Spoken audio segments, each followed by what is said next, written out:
तो हरियाणा में घट रही है एड्स से होने वाली मौतें। जी हां, आज विश्व एड्स दिवस है और इस पर हम ये खबर आपको बताएंगे। नमस्कार, आप देख रहे हैं इंडिया न्यूज़ का डिजिटल प्लेटफॉर्म। चलिए विस्तार से आपको ये खबर बताते हैं। दरअसल हरियाणा में एड्स मरीजों की दो तस्वीरें देखने को मिल रही हैं। पहला, राज्य में साल दर साल नए केसेस बढ़ रहे हैं और इसकी यही वजह है कि जाँचें ज़्यादा हो रही हैं। साल 2020-2021 में 3,332 और 21-22 में 4,273। साथ ही अगर हम बात की जाए 22-23 में तो 6,345 नए मरीज जो है वो सामने आए थे। वहीं साल 2023-24 में अक्टूबर महीने तक 4,266 नए केसेस सामने आ चुके हैं। और दूसरी तस्वीर क्या है, चलिए ये भी आपको बताते हैं। दरअसल एड्स के मरीजों में अब इलाज कराने की झिझक टूटने लगी है, यानी कि जागरूकता एक तरह से देखने को मिल रही है। नियमित दवाखाने और जांच से राज्य में एड्स से होने वाली मौतों पर अंकुश भी लगा है। तो राष्ट्रीय एड्स नियंत्रण संगठन के मुताबिक साल 2010 में एड्स से होने वाली मौतों का आंकड़ा 2059 था, जो साल 2020 में 610 और साल 2022 में घटकर 375 तक पहुंच गया है। यानी एक दशक में एड्स से होने वाली मौतों में 0.05% में 0.01% तक गिरावट दर्ज की गई है।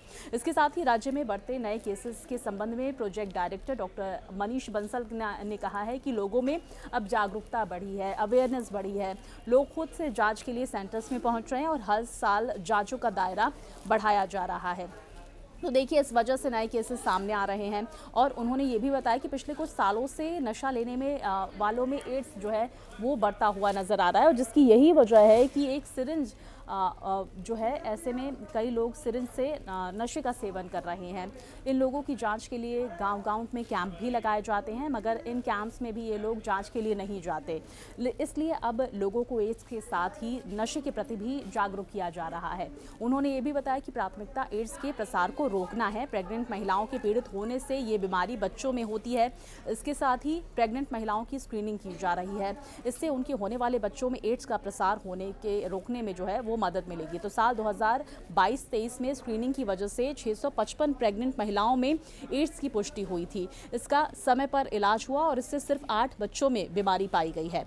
राज्य सरकार उन एड्स मरीजों को हर महीने 2,250 रुपए भत्ता देती है जिनकी पारिवारिक आय 1,80,000 रुपए से कम है। तो ये भत्ता उन्हीं लोगों को मिलता है जो नियमित इलाज करवाते हैं। इसके साथ ही इससे लोगों को एक प्रोत्साहन भी मिलता है।